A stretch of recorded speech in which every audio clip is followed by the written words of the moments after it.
जानते हैं कि देवी संध्या ने समस्त पुरुष जाति को 3 भयंकर श्राप दिए थे, लेकिन क्यों? आखिर ऐसा क्या हुआ था जिसने देवी संध्या को क्रोधित कर दिया? क्या ये श्राप आज भी हर पुरुष के जीवन को प्रभावित कर रहे हैं? इसे जानने के लिए नारद मुनि स्वयं भगवान शिव के पास कैलाश पहुंचे और भगवान शिव से देवी संध्या के बारे में जानने की उत्सुकता व्यक्त की। भगवान शिव मुस्कुराए और बोले, हे नारद, देवी संध्या का यह प्राचीन रहस्य ध्यान पूर्वक सुनो, क्योंकि इसे सुनने से अनगिनत पाप नष्ट हो जाते हैं। तो क्या है देवी संध्या का यह रहस्य? जानने के लिए वीडियो को अंत तक जरूर देखें, क्योंकि इस वीडियो में आप ऐसे चमत्कारी रहस्यों को जानेंगे जो आपको अचंभित कर देंगे। इसे अपने दोस्तों और परिवार के साथ जरूर साझा करें ताकि वे भी इस अद्भुत कथा से अवगत हो सकें। और सभी शिव भक्त कमेंट बॉक्स में हर हर महादेव लिखकर अपनी भक्ति प्रकट करें। नमस्कार दोस्तों, एक समय की बात है जब देवर्षि नारद भगवान शिव के दर्शन के लिए कैलाश पर्वत पहुंचे और फिर शिव जी के चरणों में नतमस्तक होकर पूछा, हे प्रभु, मैं यह जानने आया हूं कि देवी संध्या कौन थी और उन्होंने समस्त पुरुष जाति को कौन सा श्राप दिया था। भगवान शिव ने गंभीर स्वर में कहा, हे नारद, देवी संध्या का यह प्राचीन इतिहास अत्यंत रहस्यमयी और प्रभावशाली है। मात्र इसका श्रवण करने से ही असंख्य पाप क्षण भर में भस्म हो जाते हैं। यह सुनकर नारद मुनि की जिज्ञासा और भी बढ़ गई। उन्होंने विनम्रता पूर्वक कहा, हे प्रभु, मैं इस कथा को पूरी श्रद्धा से सुनूंगा। कृपा कर इस रहस्य से मुझे अवगत कराइए। तब भगवान शिव ने नारद मुनि को देवी संध्या की दिव्य और रहस्यमयी कथा सुनाना प्रारंभ किया। हे नारद, जब सृष्टि का आरंभ हो रहा था तब ब्रह्मा जी कमल के आसन पर विराजमान होकर गहन ध्यान में लीन थे। तभी उनके मन में सृष्टि की रचना करने की इच्छा उत्पन्न हुई। जैसे ही यह इच्छा प्रकट हुई, उनके मन से एक अद्भुत त्रिभुवन सुंदरी कन्या प्रकट हुई। उसकी सुंदरता अद्वितीय थी और उसका मोहक स्वरूप देखकर समस्त ब्रह्मांड मंत्रमुग्ध हो गया। क्योंकि ब्रह्मा जी के मन से उत्पन्न हुई थी, इसलिए वह उनकी मानस कन्या कहलाई। भगवान शिव ने आगे कहा, हे नारद, क्योंकि ब्रह्मा जी ध्यानावस्था में थे और उसी दौरान यह कन्या प्रकट हुई, इसलिए उसका नाम संध्या रखा गया। जब ब्रह्मा जी ने अपनी ध्यान मुद्रा से नेत्र खोले और उस अनुपम सुंदर कन्या को देखा तो क्षण भर के लिए उनका मन विचलित हो उठा। संध्या का मोहक रूप इतना अद्वितीय था कि ब्रह्मा जी भी उसके प्रभाव से बच नहीं सके और उनके भीतर कामभाव जागृत हो गया। जैसे ही ब्रह्मा जी की ऐसी कुपित दृष्टि संध्या पर पड़ी, उसका दिव्य तेज क्षीण हो गया। यह देखकर संध्या अत्यंत दुखी हो गई और उस स्थान को तत्काल छोड़कर चली गई। भगवान शिव ने आगे कहा, हे नारद, यह जान लो कि ब्रह्मा जी के मन में किसी भी प्रकार का विकार उत्पन्न नहीं हो सकता, परंतु प्रभु की लीला अपरंपार है। सृष्टि के प्रवाह को गतिमान रखने के लिए उन्होंने स्वयं ब्रह्मा जी के मन में यह विकार उत्पन्न किया। इसी दिव्य लीला के प्रभाव से क्षण भर के लिए ब्रह्मा जी के भीतर काम भाव जागृत हुआ, परंतु इस घटना के पीछे एक गूढ़ रहस्य छिपा था, समस्त मानव जाति के कल्याण की योजना। अब हे नारद, इस रहस्यपूर्ण लीला को ध्यान पूर्वक सुनो। हे नारद, ब्रह्मा जी के उस व्यवहार से देवी संध्या अत्यंत व्यथित हो गईं। उनके मन में अपार दुख था और वे स्वयं को असहाय महसूस करने लगीं। इस पीड़ा से मुक्ति पाने के लिए वे चंद्रभाग पर्वत पर तपस्या करने के लिए चली गईं। लेकिन वहां पहुंचने के बाद एक नई चिंता उनके मन को सताने लगी। आखिर किस देवता की आराधना करें? किसकी तपस्या से उन्हें शांति मिलेगी? इसी विचार में डूबी हुई संध्या पृथ्वी लोक में भ्रमण करती हुई ब्रह्लोहित नामक सरोवर के समीप जा पहुंची और वहीं खड़ी हो गईं। तभी संयोगवश महर्षि वशिष्ठ उसी मार्ग से गुजर रहे थे। उन्होंने सरोवर के पास खड़ी एक तपस्विनी कन्या को देखा और हैरान रह गए। महर्षि वशिष्ठ उसके पास गए और कोमल स्वर में बोले, भद्रे, तुम कौन हो? किसकी पुत्री हो? इस घने वन में अकेली क्यों भटक रही हो? यदि यह कोई गोपनीय बात न हो तो कृपया मुझे अपना उद्देश्य बताओ। तब देवी संध्या ने महर्षि वशिष्ठ को अपनी पूरी व्यथा सुनाई और विनम्र स्वर में कहा, हे मुनिवर, मैं इस पर्वत पर तपस्या करने के उद्देश्य से आई हूँ। कृपा करके मुझे बताइए कि मैं किस देवता की आराधना करूं, कौन मुझे इस दोष से मुक्त कर सकता है और तपस्या करने का सही विधि विधान क्या है? कृपया मुझे उपदेश देकर अनुग्रहित करें। देवी संध्या की विनम्रता और दुख सुनकर महर्षि वशिष्ठ को उन पर दया आ गई। वे बोले, हे देवी, तुम्हें भगवान नारायण की आराधना करनी चाहिए। नमो नारायणाय नमः इस महामंत्र का श्रद्धा और भक्ति के साथ जाप करो। जब तक भगवान के दर्शन ना हो जाएं, तब तक इस मंत्र का निरंतर स्मरण करती रहो। तुम्हें स्वच्छ वस्त्र धारण कर पूर्ण नियम और संयम के साथ मौन रहकर इस तपस्या का पालन करना होगा। जब तुम्हारी भक्ति से प्रसन्न होकर भगवान नारायण प्रकट होंगे तो वे तुम्हें अवश्य दोष मुक्त कर देंगे। इस प्रकार उपदेश देकर महर्षि वशिष्ठ देवी संध्या को आशीर्वाद देकर वहां से प्रस्थान कर गए। अब देवी संध्या को तपस्या का सही मार्ग मिल चुका था। उनकी प्रसन्नता की कोई सीमा नहीं रही। हृदय में अद्भुत उत्साह लिए वे आनंद पूर्वक श्री हरि की आराधना में लीन हो गईं। उन्होंने महर्षि वशिष्ठ द्वारा बताए गए सभी नियमों का पूरी श्रद्धा और सावधानी से पालन करना शुरू किया। समय बीतता गया और देवी संध्या अपनी कठोर तपस्या में मग्न रहीं। उनकी भक्ति इतनी गहरी थी कि उन्होंने चारों युगों तक बिना विचलित हुए तप किया। उनकी तपस्या, व्रत और भगवान के प्रति अटूट समर्पण को देखकर समस्त देवता चकित रह गए। संपूर्ण ब्रह्मांड में उनकी तपस्या की गूंज सुनाई देने लगी। अंततः उनकी अनन्य भक्ति से प्रसन्न होकर भगवान विष्णु स्वयं चतुर्भुज रूप में प्रकट हुए। भगवान विष्णु ने मुस्कुराते हुए कहा, हे देवी, उठो, मैं तुम्हारी कठोर तपस्या और अटूट भक्ति से अत्यंत प्रसन्न हूँ।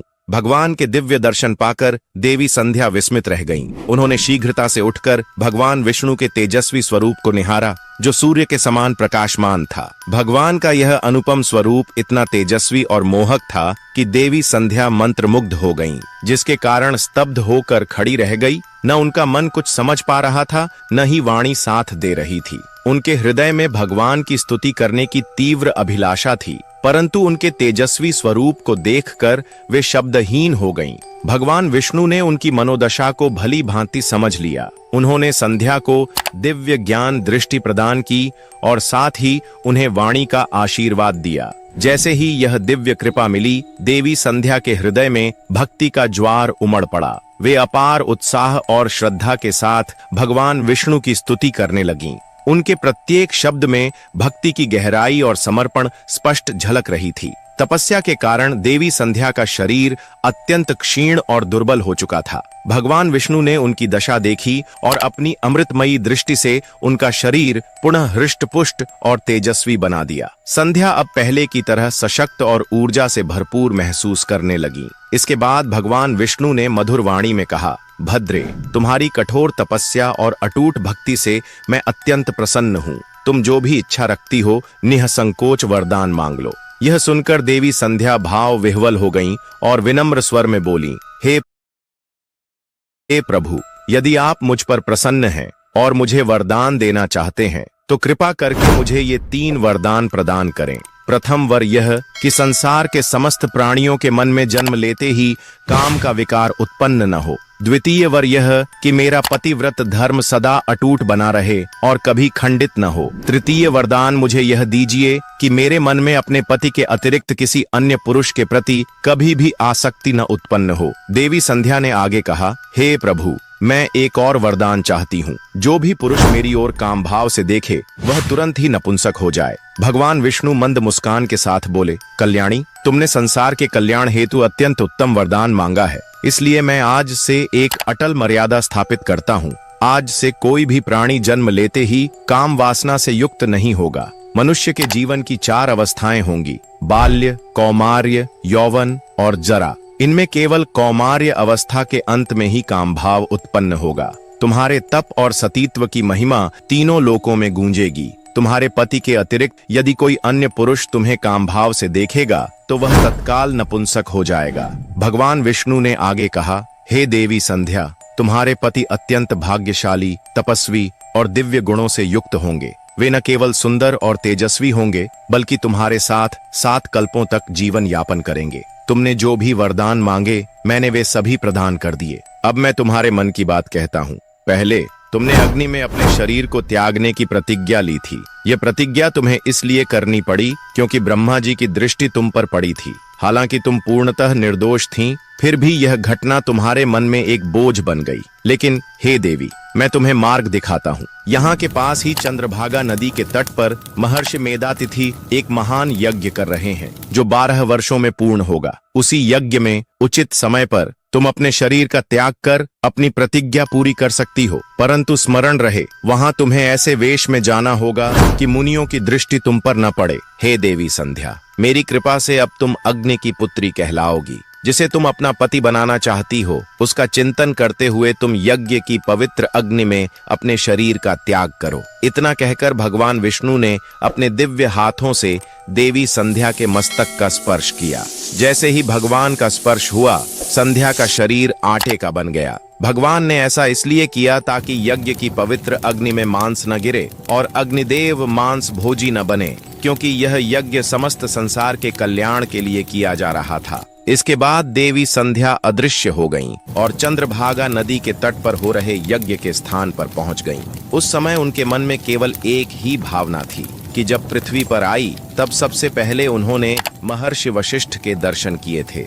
इसीलिए उनके मन में यह दृढ़ विश्वास था कि वही उनके आदर्श और नियत पति हैं। संध्या ने अपने अंतर्मन में महर्षि वशिष्ठ का स्मरण किया और उनकी छवि को ध्यान में रखते हुए यज्ञ की पवित्र अग्नि में अपने शरीर का त्याग कर दिया। फिर भगवान विष्णु की आज्ञा से अग्निदेव देवी संध्या के शरीर को सूर्य मंडल पर ले गए। वहां सूर्यदेव ने संध्या के दिव्य शरीर को 2 भागों में विभाजित किया और उन्हें अपने रथ पर स्थापित कर दिया। देवताओं और पितरों को प्रसन्न करने के लिए सूर्यदेव ने संध्या के शरीर का एक भाग प्रातः काल और दूसरा भाग संध्या काल में परिवर्तित कर दिया। यही कारण है कि सूर्योदय के समय को प्रातः संध्या और सूर्यास्त के समय को संध्या काल कहा जाता है। इस प्रकार त्याग और समर्पण की मूर्ति देवी संध्या ने यज्ञ की पवित्र अग्नि में अपने जीवन का समर्पण कर दिया। लेकिन भगवान विष्णु के वरदान के अनुसार देवी संध्या ने अगले जन्म में अरुंधति के रूप में पुनर्जन्म लिया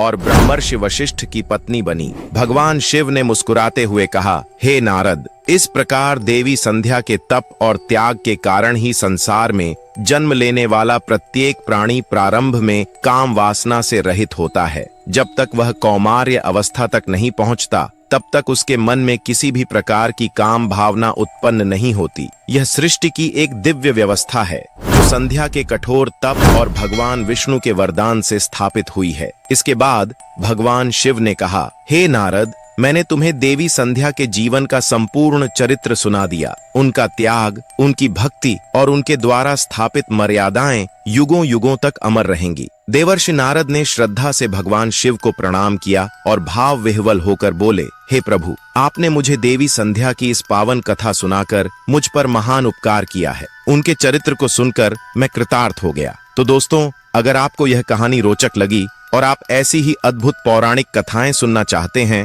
तो वीडियो को लाइक और शेयर जरूर करें। अब आप बताइए, क्या आपको लगता है कि देवी संध्या के श्राप आज भी सच साबित होते हैं? अपने विचार हमें कमेंट सेक्शन में जरूर बताएं और हाँ, ऐसी ही रहस्यमयी और रोचक कथाओं के लिए चैनल को सब्सक्राइब करें और बेल आइकन दबाना न भूलें ताकि आपको हमारी अगली कहानी सबसे पहले मिले। हर हर महादेव लिखकर हमें बताइए कि आप अगली कथा किस विषय पर देखना चाहते हैं। मिलते हैं अगली वीडियो में, तब तक के लिए धन्यवाद।